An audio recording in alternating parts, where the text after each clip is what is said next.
Bueno, en esta conferencia o conversatorio que voy a realizar, se denomina el mundo afrodiaspórico en el mundo vida de los territorios en Colombia. El mundo vida es, para que lo tengan claro, es lo que es el universo, es el cosmos también, esa relación que hay entre lo natural y lo espiritual. Esa es para ese concepto de mundo vida. Y el mundo afrodiaspórico, pues aquí precisamente lo que me anima a estar escribiendo este texto, que es el posible libro que estoy escribiendo con respecto, porque tengo algunas ideas de avanzada y a veces no estoy de acuerdo con algunos escritores de América Latina e inclusive con algunos escritores africanos contemporáneos y en la actualidad que también hacen una crítica a muchos historiadores y antropólogos y escritores pues que escriben sobre el mundo. Y también pues lo hacen porque muchos están escribiendo sobre el mundo, pero es precisamente de los textos que otros están alcanzando, otros escriben, ¿sí? Precisamente esa es la crítica que hay dentro de lo que es el afrocentrismo y se quedan en la teoría del difusionismo. Es decir, la teoría del difusionismo es la teoría prácticamente del capitalismo en África, que está planteando que la escultura europea es la única, la encargada, la civilizada, y que todas las demás culturas subalternas son las que tienen que plegarse a ellas para poder avanzar y para poder ser civilizadas. Eso lo dice el difusionismo, como lo dice Ceballos y también Frege, que son los escritores que hacen esta crítica a muchos escritores. Y realmente lo que yo pienso es que es cierto, porque muchos no conocen la ley de origen de África, ¿sí? Para poder uno explicar esta cotidianidad acá en América Latina. Es decir, en América Latina para mí existen 3, 4 países que realmente donde hubieron los que se llaman los ritos de posesión, los rituales de posesión, que son Cuba, Brasil, Haití. Pues allá existe lo que es la santería, el candomblé, que es en el Brasil, y el vudú, que son elementos que después han llegado, pero han llegado a estas comunidades a través de mundo afrodiaspórico en los procesos de esclavización, pero han llegado, son en las interacciones cognitivas. De hecho, a eso hay que darle un valor muy importante, ¿sí? Porque el mundo, como tal, como fuerza vital, es una matriz de contingencia. El mundo es una espiritualidad, es un sistema de espiritualidad sagrado, pues que requiere de investigar en las comunidades. No es leyendo libros de otros que han escrito. Hay que ir a las comunidades para poder entender cómo se transmite o se traspasa esa espiritualidad, ese mundo vida, esa energía, esa vitalidad que tiene este sistema, que inclusive es un sistema que aparece antes de los 5.000 años antes de Cristo, ¿sí? Entonces es muy complejo para uno entender de un momento a otro este tipo de espiritualidad. Básicamente en algunos países es simplemente una utopía, y me refiero a Colombia. En Colombia el mundo es una utopía porque hasta ahora no se ha investigado, simplemente lo que se han encontrado son supervivencias africanas que vinieron en la valoración que se le hacen en el consciente o en el inconsciente de los esclavizados que llegaron aquí a nuestro país. Y sobre todo, me parece que hay 3 sitios que son importantes donde uno puede investigar, que es el Pacífico. El Pacífico está el norte del Cauca, algunos municipios, no todos, y sobre todo también en la costa atlántica, en la parte de San Basilio de Palenque. Es decir, son pues unos elementos que nos permiten, y el otro es el Chocó, en la parte casi el Chocó, que es un sector rural, prácticamente allí. Es importante y que yo lo he recorrido precisamente porque y he encontrado muchas supervivencias y encuentro de sistemas chamánicos y cómo también de parte de los afros se ha ido perdiendo su sistema espiritual porque han acogido el sistema chamánico de los indígenas, sobre todo en las culturas Guanán, los Emberas y Apadaras, todo eso lo han recogido. Bien, entonces vale a la crítica, pues para aquellos que simplemente escriben, pero que no hacen trabajo de campo. O sea, hay que hacer trabajo de genealogía, hay que hacer trabajo de etnografía para poder entender que no es una práctica sagrada del mundo, no, hay que entender eso en todo un sistema espiritual que tiene más de 5.000 años importante. Marinela, la segunda diapositiva. Bien, aquí les presento un mapa y vamos a trabajarlo en 2 formas. En la mano izquierda mía se encuentra lo que son los centros culturales antes de la era cristiana. Y yo tengo una fecha que he investigado y es el año 800 antes de Cristo y que se va hasta el 200, y eso se denomina la época axial. Y se denomina época axial porque la crítica que se le hacen los europeos a los africanos, precisamente que ellos estuvieron inmovilizando las fuerzas productivas, ¿sí? Es decir, que no producían muchas cosas en la parte económica y agrícola, que no la producían precisamente porque se quedaron estacionados en lo que se denomina la tradición. En esto hay autores que también reafirman eso, y es como Jan Pansina, Amadeus, Ambapte, y está Ferran Iniesta, que escribe El planeta negro y sobre todo la parte del mundo. Entonces, si ustedes observan aquí en la parte de... ¿se alcanza a ver la flecha mía? ¿Sí? ¿La notan? No se ve. Bueno, al lado derecho en la puntica que hay, donde está Oceanía para arriba, aquí, está lo que es Old Dubai, ¿sí? Y Old Dubai es precisamente donde nace el primer ser humano afro, ¿sí? El primer ser humano afro es Lucy. Lucy tenía todas las connotaciones de un Homo sapiens, pero posteriormente surge hacia el 2017, hace poco, y es un estudio arqueológico que lo hace Jay Starr o James Starr, y precisamente él es el que encuentra un resto fósil completo que se llama Edward. Entonces Edward da muchas particularidades porque se encuentra un ser que ha sido intensamente religioso, es decir, el africano ha sido civilizado desde esa época y ha sido religioso hasta los tuétanos.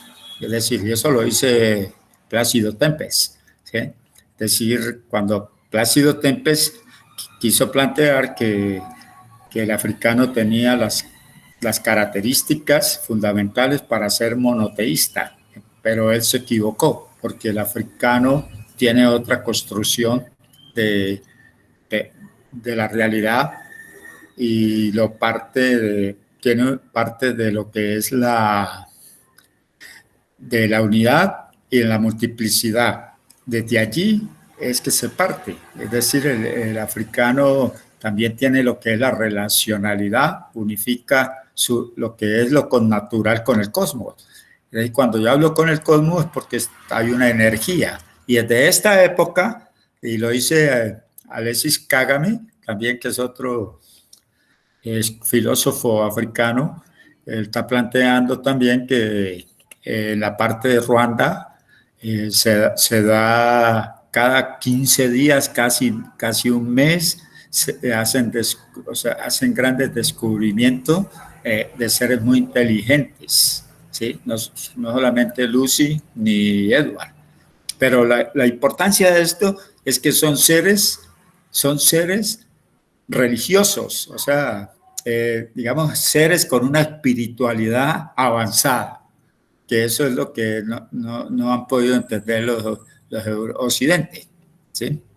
Entonces, la época axial es desde el año 800 hasta el 200, que África estuvo, y lo dice James Hanks, lo habla de que es como un narcótico, que estuvieron narcotizados, encerrados en su mundo. Pero sin embargo, en el año 200 antes de Cristo, muchos de los europeos que empezaron a llegar miraron que el avance de las fuerzas productivas era importante. Entonces encontraron a Tumbutú, que es una parte del imperio fundamental de África, es decir, unas ciudades, imperios muy avanzadas, y también la cultura Songhai, que también otra avanzadísima, y prácticamente por estos lados, ¿sí? Y también se encontró lo que es el PUM, la otra cultura, y está una de las culturas más importantes, que es la cultura Nok, ¿sí? Entonces, esto hasta el año 200, cuando entran los griegos y los romanos, prácticamente empiezan a apoderarse de los territorios y apoderarse de las creencias. Esas creencias después ellos las van a transformar en unos dioses tutelares, que son dioses domésticos, porque los romanos tenían dioses que llamaban penates, manes y lares, que los lares eran los dioses del fuego, pero todo eso permite desde el Kemi. Todo eso es prácticamente una representación, una copia de lo que es el Kemi. El Kemi es el antiguo Egipto, el que le estoy aquí en el mapa de la mano derecha mía. Ahí están básicamente lo que se llama, está en el mapa de acá, o sea, lo que se encuentra aquí, en la parte de las culturas, cómo están los años, y por ejemplo, la cultura que mayor de África, hay una de 7.000 años antes de Cristo, ya existía, y estamos hablando de la cultura egipcia. ¿Podemos darle, Marinela, la otra para ver si lo vemos más bien? Entonces aquí, para hablar en la construcción de lo real, que incluso la doctora Mayra Santos trabajó algo de eso, pero pues no fue tan explícita, no avanzó mucho en cómo se hace la unidad en la multiplicidad. Entonces, aquí voy a explicar algo, y es que casi la ley de origen de los africanos es aquí, en la cultura nilótica, y proviene de los nubios, y precisamente es por la relación que existe del sistema religioso de ellos, muy cerca con la parte septentrional. Quiero decirle que son los egipcios hicieron este sentido de dominar. Desde aquí donde dice Amón, pues Amón es un dios principal, es un dios ordenador, es un dios egipcio, pero también los africanos, sobre todo la parte del Níger, lograron, estuvieron trabajando a Amón, ¿sí? Y entonces África para esa época se divide en dos partes. Una es la parte septentrional, donde están todos los países, la parte septentrional, está Argelia, todos los países que están muy cerca de la parte de Grecia y de Italia y de Asia. Por ahí está la parte, porque hay una crítica que se dice que la cultura africana, que su religiosidad viene de la parte indoeuropea. No, esta parte indoeuropea le corresponde es a los europeos, que son los que provienen de esa racialidad, ¿sí? Entonces, vienen de los chakras, del sistema de castas, de los brahmanes, de los drávidas, que ustedes conocen, en la historia de Antiguo Egipto se puede observar, pero esa parte de Asia, que está situada a este lado. Y está la parte occidental, que de aquí, esta parte occidental donde dice Emitai y Ama, precisamente aquí fue donde se instalaron los egipcios, y donde está lo que es Senegal, Gabón, Burkina Faso, está Guinea-Bissau, es la parte occidental de la costa occidental, precisamente donde se inicia la esclavización. Entonces es muy complejo porque esta parte que está en el centro, que está los Bantú, donde está Congo, Madagascar, está Angola, Camerún, y acá está la parte meridional. Entonces la parte meridional abajo, donde está el dios Maguari, que muestran ahí, que es el dios principal de los africanos en ese tiempo, 800 al 200 antes de Cristo. Entonces allí precisamente tienen unas relaciones muy distintas, porque es que acá arriba, en la parte donde dice, para orientarme con ustedes, Amma y Emitai, esta es la influencia egipcia, ¿sí? Y acá donde dice Maguari, que es un dios creador, el dios de los africanos para ese tiempo, es un dios prácticamente donde surgen todo lo que ustedes conocen como orichas, que es una parte pues del mundo. Pero estoy hablando de la ley de origen africana. Ahora, la construcción de los reales es importante porque casi que todos los dioses, por ejemplo, hay un dios importante, Emitai es el dios de la lluvia, ¿sí? Es un dios el cual no se ve, no es perceptible. Además, los dioses egipcios son invisibles, pero también muestran lo que es los mundos visibles. Entonces, en los invisibles también manejan lo que es el mundo de los muertos, ¿sí?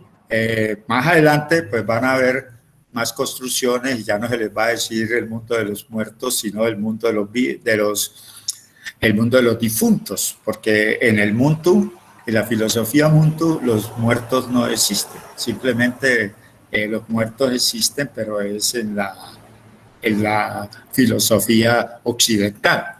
Tierra eres, en tierra te convertirás. Acá no, acá se convierten a través de los rituales de paso, ¿sí? Rituales de paso con su música, los alabados, para los niños, los guaríes, los chigualos y todo. Entonces, eso es importante porque hay que diferenciar. Y en esta parte, es decir, hay mucha influencia de los egipcios para toda esta parte. Estoy antes de entrar acá a América Latina, ¿sí? Bien, entonces aquí hay un mapa a la derecha también, donde el desarrollo de África se da en el periodo del Neolítico, que es muy importante, un periodo donde las fuerzas productivas.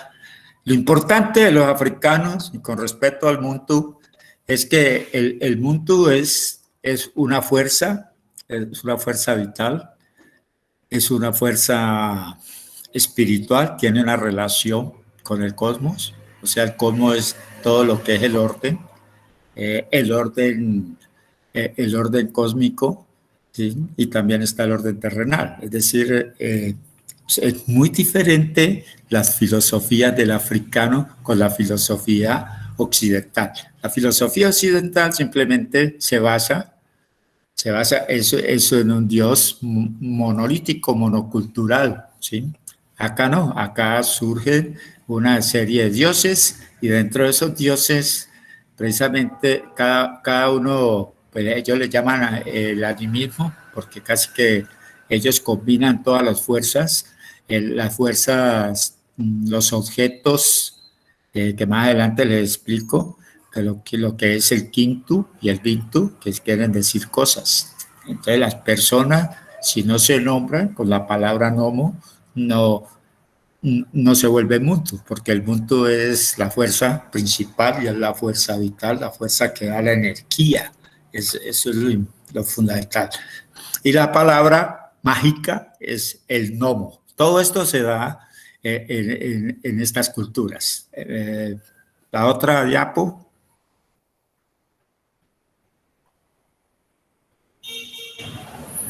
Eso. Entonces aquí, por ejemplo, me tomé el trabajo pues de sacar los dioses eh, que realmente son los que iniciaron en África, ¿sí? Son dioses casi todos egipcios. Entonces tenemos a Atum, que es el dios solar, creador, es un culto de Heliópolis, el dios Atum, eh, casi que los nigerianos y en la Senegambia tuvieron esa relación y hacían cultos y sobre todo son comunidades que vivían del pastoreo. Entonces, Atún fue fundamental para ellos durante mucho tiempo, a pesar de que precisamente esa relación se da porque estuvieron esclavizados por los egipcios. Que los egipcios eran unas culturas dominantes, a pesar, pero tenían un sistema religioso, un sistema sagrado que realmente permitió que muchas de las culturas permeaban. Y hay un dios importante que es Ra, que viene de Amón Ra, que es la deidad solar, también es el dios oficial de los faraones en el año 2400, y Amón, que es el rey de dioses, es básicamente el emperador de los dioses. Esto lo digo para que ustedes vayan observando cómo existe lo que se llama un Olimpo, ¿no? Como los griegos que tenían sus dioses como Zeus, Vesta, tenían sus dioses y los romanos también tenían un panteón. Aquí es un panteón Orisha prácticamente. Entonces está todo, Dios de la sabiduría, de la escritura, de la música, Mu, diosa madre, diosa del cielo, en Tebas, y Horus. El nombre de los dioses que realmente tenían aquí alguna representación con las otras culturas, ¿no? Diferente a las egipcias, que africanas. Entonces está que adoraba yo creo que eran estos, Atum, Ra y Amón. Ellos dieron una incidencia muy fuerte en las demás culturas. O sea, cuando estoy diciendo es a las culturas, a los bantúes, ¿sí? O bantús allí. Tuvieron una incidencia, y en el África meridional, que es la parte de abajo, donde está Ciudad del Cabo, está Zimbabue, está Mozambique, toda esa parte. Y también en la parte de la costa occidental. Va, Marinela, la otra. Bueno, entonces aquí rápidamente tenemos, mire, al Níger, y aquí se desprende todo este sistema y vienen a la cultura no. La cultura no está entre parte de los bantú, que también fueron esclavizados por los egipcios, y también está entre la costa occidental. Esta cultura es la más importante. Y aquí en esto que está de rojo es donde se da lo que es esa filosofía del mundo. Allí es donde se da esta filosofía y realmente a partir de allí, pues yo creo que muchos africanos que vinieron acá a América Latina, pues estuvieron muy cerca a Senegal, a la Gambia, a Benín, toda esa parte, Guinea-Bissau, Burkina Faso, todo eso, hubo ese encuentro y pues realmente los que llegaron en masa, porque hubo 12 millones y medio de esclavizados que trajeron de África, en lo que yo le llamo mundo afrodiaspórico, llegaron 12 millones, pero 1,5 millones murieron en la travesía, es decir, por diferentes aspectos de la muerte. Por suicidios, por todo. Pero sin embargo, en las partes donde más llegaron o arribaron fue Brasil, sobre todo en Salvador de Bahía, y llegaron a Río de Janeiro, llegaron muchos de culturas congos, hartas, y llegaron a cultura bantú y yorubanos. Entonces, y Haití y Jamaica, y también llegaron a Cuba. Entonces allí, por eso llegaron en masa. Entonces cuando llegan en masa, pues los ritos de posesión son importantes. Entonces por eso las santerías no se conoce aquí en Colombia mucho. Aquí no hay aspectos de santería. La santería se da es en Cuba, también se da en Brasil, en Haití. El vudú por acá tampoco se conoce en estos países. Simplemente llegaron con sus interacciones cognitivas, aparte de su subjetividad. Llegaron algunas supervivencias africanas, ¿sí?, que uno puede encontrar. Con el maestro Carlos hemos explorado el norte del Cauca y el Chocó y hemos visto algunos elementos que realmente, por ejemplo, la gente habla del mundo visible, del mundo invisible, toda esa parte de los cánticos, la parte de la música, todo eso forma parte del mundo. Es importante tener claro porque pues muchos historiadores y antropólogos, etcétera, dicen que hay mundo en toda parte. Eso no, está por investigarse, ¿sí? Porque a veces a todo le llaman mundo y no es cierto. A veces es una utopía para nosotros. Sigue la otra. Bueno, pues estos son mapas ya muy conocidos, que los metí ahí para refrendar lo que dije anteriormente. Esta es la parte de los esclavizados, que es la costa occidental de África, para llegar acá.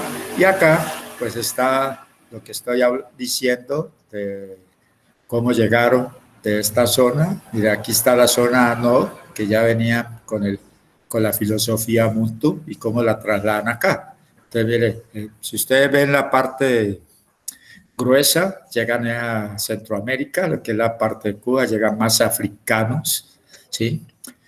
Colombia, a pesar de que no llegaron muchos africanos, a pesar de que hay gente africana, pero realmente en comparación con Brasil y con Cuba, ¿sí?, no es tan representante, ¿sí? Esta es la idea. Entonces, aquí, mire, y al Brasil, mire que llegado casi una gran mayoría, ¿sí? Por eso están aquí en el ancho. Listo. Entonces, pasemos a la otra.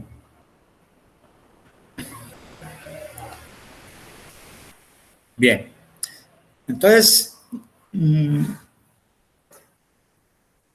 el mundo, pues realmente tiene 4 categorías, ¿sí? Entonces, la primera es el quinto. Entonces, el quinto quiere decir cosa, y cosas en plural es vintu. Hay 3 autores que lo trabajan, que es Plácido Tempels, uno, es el primero que trabaja, Plácido Tempels, pero Plácido Tempels es un misionero belga, el cual trabajó con las culturas de ahí, de África, y realmente él creía que estas culturas tenían características de ser monoteístas, pero él no entendió que, que los africanos, de ahí esta cultura, eran religiosos y realmente tenían una relación entre lo que es el ser natural y el cosmos. Esa es una relación dicotómica muy importante, ¿sí? Entonces, casi que de allí, Plácido Tempels saca un texto que se llama Filosofía Africana, y ahí escribe un tratado de lo que es el mundo, pero a él se le reconoce que es el primero que habla de la fuerza vital, ¿sí? Fuerza vital, y está acompañado de otras categorías, como es el quinto. Entonces, eso es lo que plantea Tempels, pero posteriormente surge Jan Hans, pero Jan Hans también habla de cómo se hace una transformación de esas fuerzas, e incluso él le incluye lo que es la palabra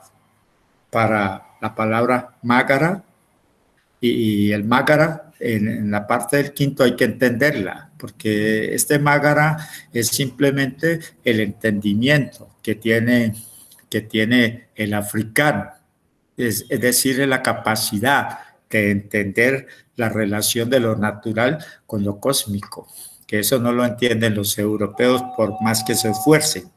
Y para ellos, el sistema de vida es el Busima, y un ser humano le dicen Basimu, pero ese y al muerto se le dice Musima, ese es un sistema, y quien se convierte en un difunto se denomina Musimu.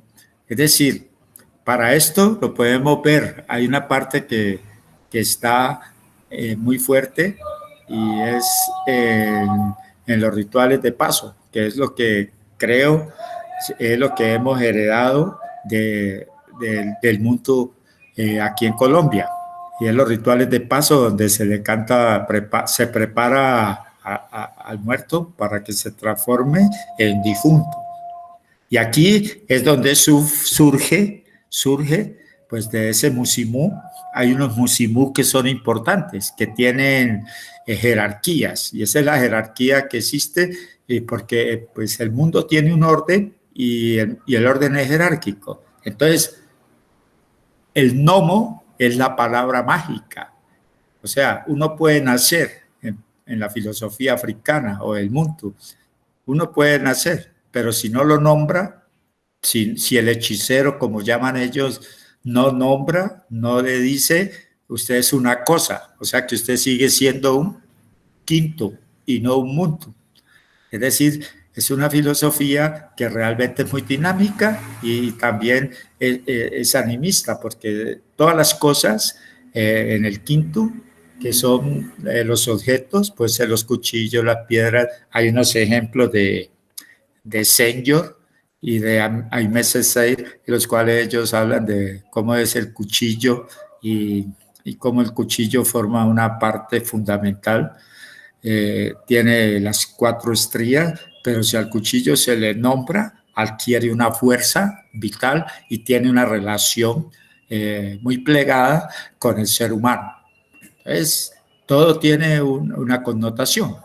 Entonces, en eso. Entonces, aquí está lo que es lo que nosotros denominamos el mundo visible y el mundo invisible. En el mundo invisible, ¿quiénes se encuentran? Pues están los difuntos. Entonces, de los difuntos, en esta teoría vienen, se forman los que son los babalaos, los que tienen el poder, y los santeros son los que pueden hablar con los musimú. Con ellos puede hablar. Entonces, y eso se da en la práctica ahorita.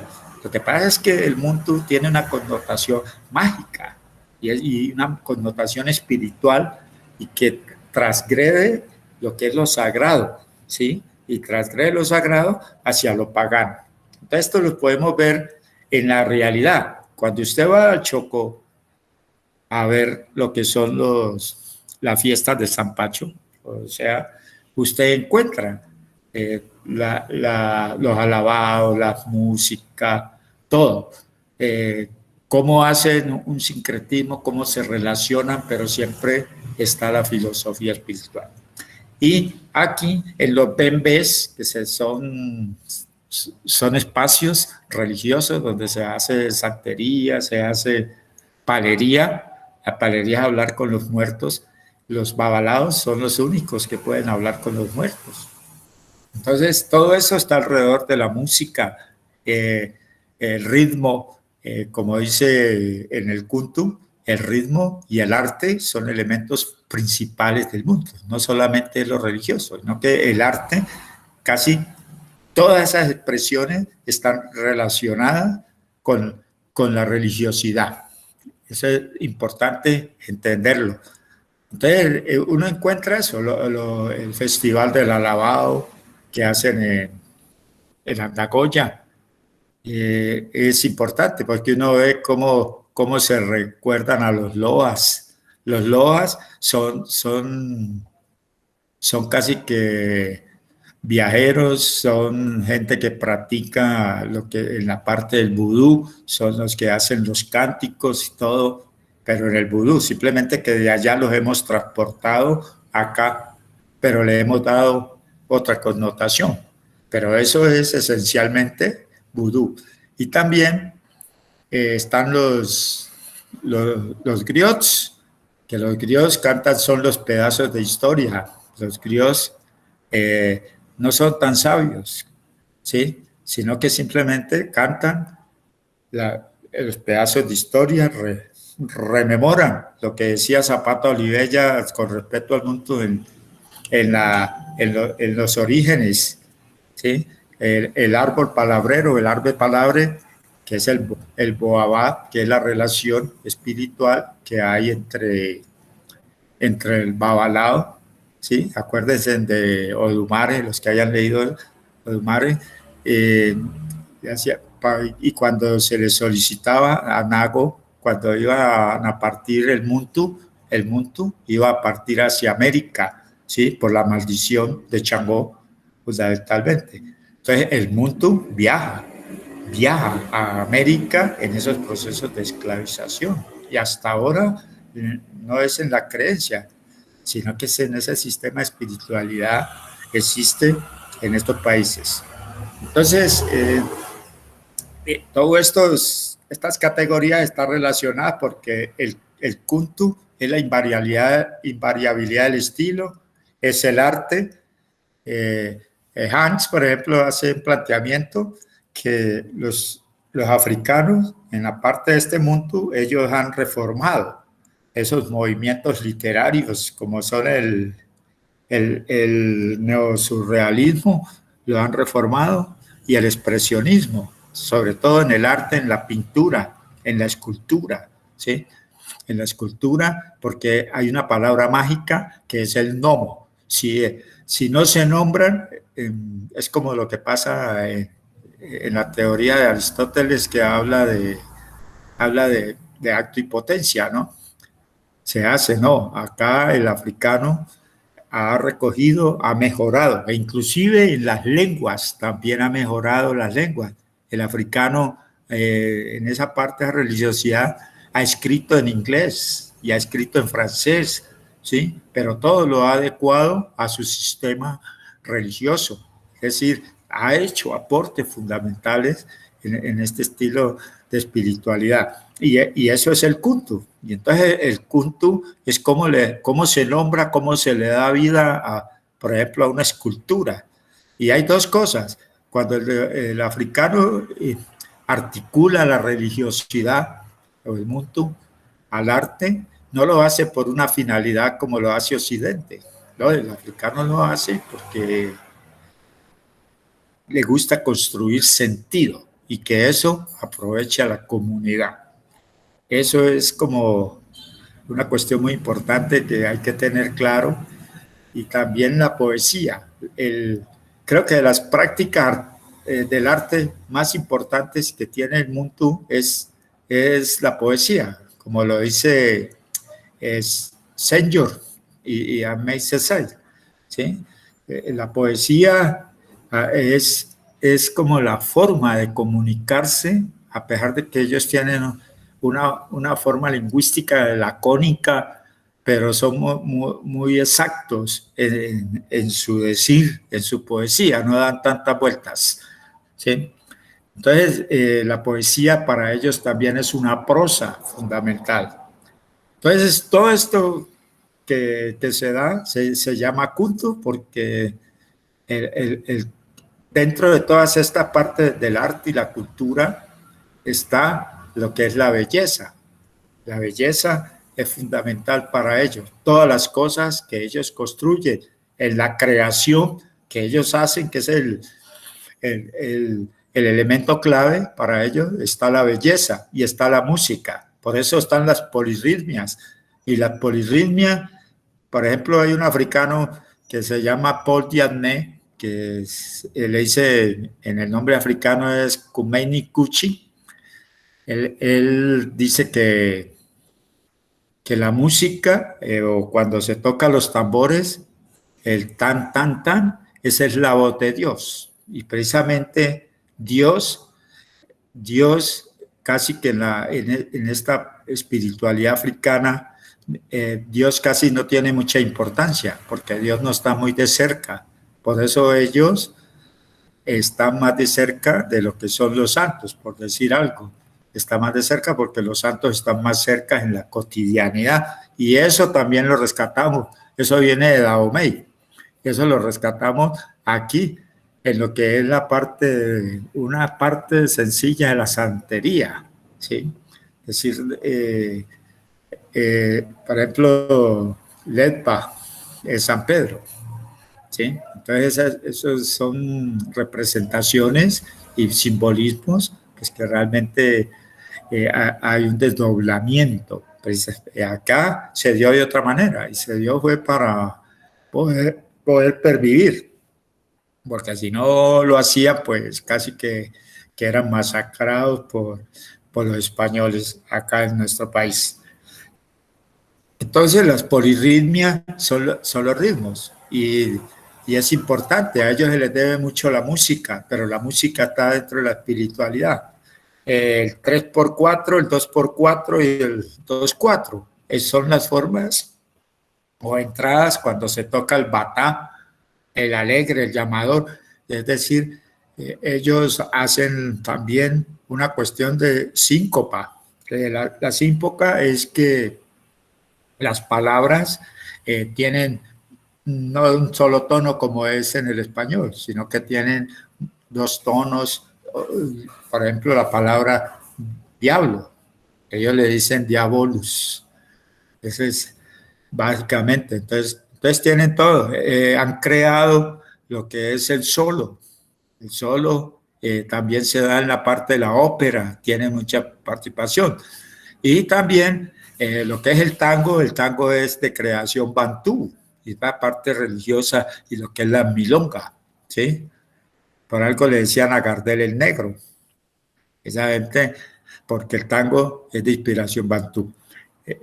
Entonces, y el hantu, pues que es importante porque ahí está el tiempo y el espacio, y es importante. ¿Cómo es la colocación de esas comunidades africanas hasta llegar acá? ¿Sí? El tiempo no es lineal como el que nosotros tenemos, pues en ese tiempo, pero sí es un tiempo circular y que está relacionado con el espacio.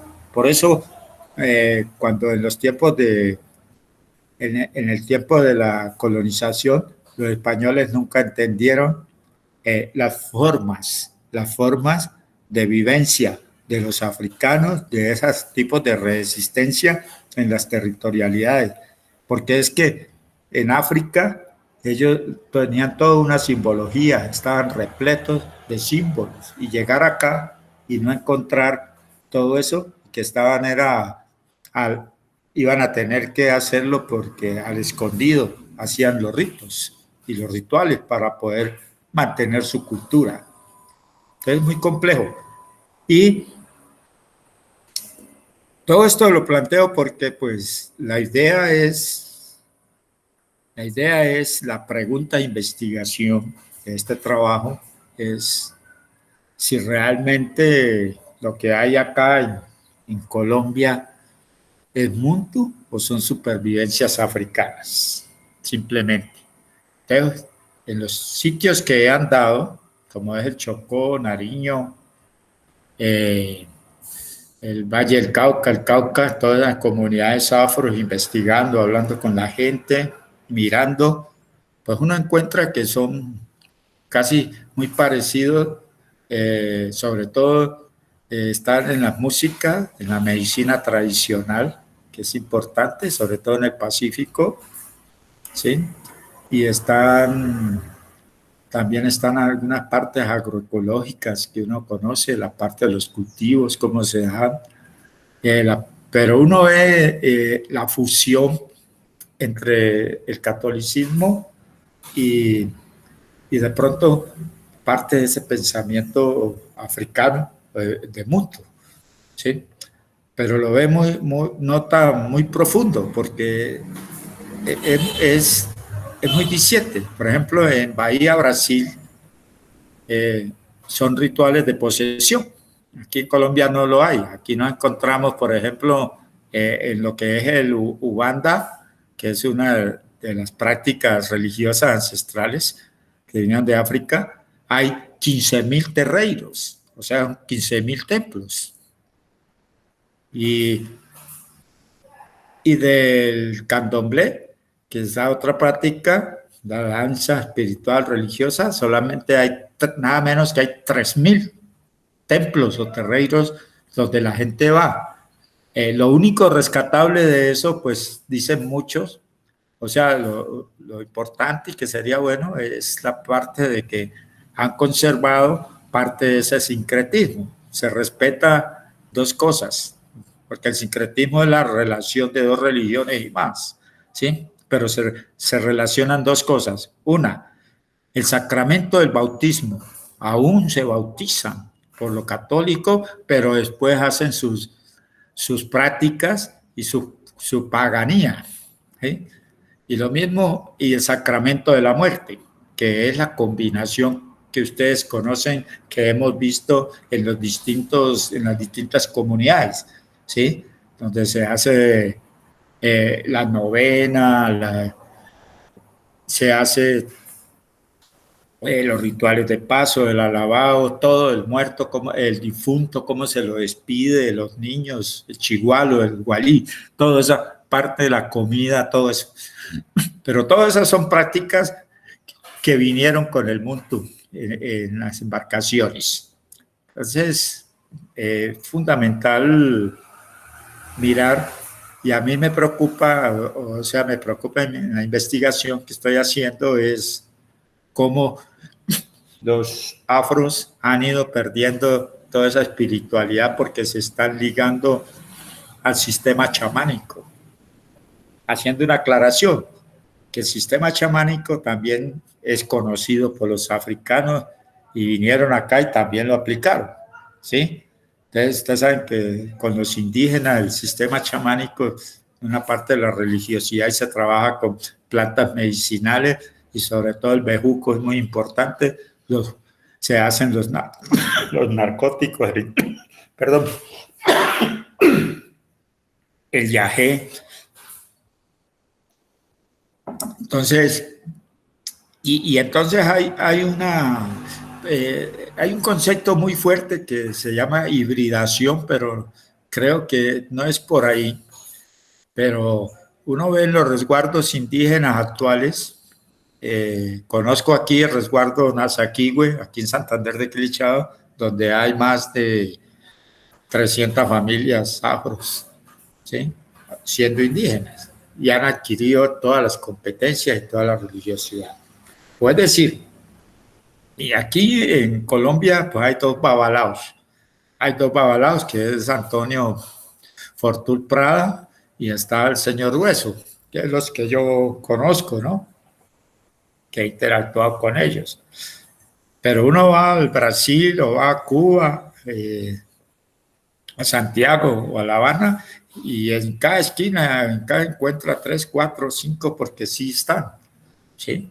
Entonces sí se mantiene. Y eso es, la tesis es de que realmente se vinieron en masa, los trajeron en masa, sobre todo los bantúes, y precisamente por eso se mantiene esos rituales y esas, como la santería, la palería y todo, se mantiene. Es decir, acá está muy diseminado, no hay prácticas en los territorios, hay alguno u otro que conoce algo, pero ya hablar de Muntu ya es una cosa muy fuerte.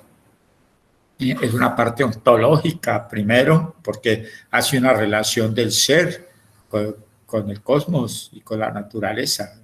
O sea, y también, pues, el mundo está basado en lo mágico, en el gnomo, el kuma, que también es, ¿sí? Porque el mundo se construye desde el caos, ¿sí? El caos el caos, ejemplo, cuando yo tomo una madera y hago una figura, la empiezo desde el caos, empiezo de una cuestión es nilo, o sea, empiezo de la nada a construirlo, ¿sí?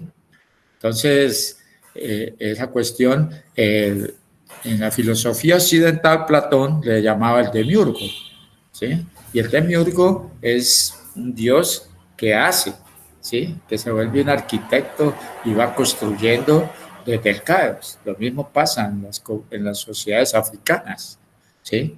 Entonces hay muchos orichas que son los que construyen, ¿sí? Desde Chambó, el Epa, Odumare, ¿sí? El Lepa, y el Ewa, que es el Señor de los Caminos. Entonces va todo, toda esa espiritualidad es fundamental. Bueno, yo quiero decirles que pues este trabajo es como la primera aproximación que hago sobre lo que he venido trabajando, leyendo, yendo a las comunidades a investigar, a mirar, a hablar con los médicos tradicionales, ¿sí? A hablar con ellos para ir aprendiendo también, ir conociendo. Pero la idea no es hacer una investigación de mundo. La idea es mirar cuáles son las supervivencias africanas para poder, porque si me pongo a hablar de mundo, no haré ninguna investigación, a pesar de que falta mucho por hacer del mundo. ¿Sí? Pero hay que mirar la supervivencia. Y entonces aquí en el norte del Cauca, por ejemplo, hay 4 municipios que son Caloto, Villarrica, Puerto Tejada, Padilla y 5, Guachené, donde uno puede encontrar todavía todo ese tipo de tradiciones y de religiosidad, ¿sí? Que aún se conserva. Y en el Chocó la puede encontrar en Novita, en toda la parte del río San Juan, de San Juan Medio, que lo he recorrido. Lo puede encontrar en el río Capa, lo que es Andagoya, el río Condoto, todas esas partes aún está virgen y la gente todavía lo tiene, ¿sí? Lo que es raspadura también, que es muy importante de ese pueblo. Entonces, pues yo no sé, yo les agradezco mucho, yo dejo allí, creo que está bien.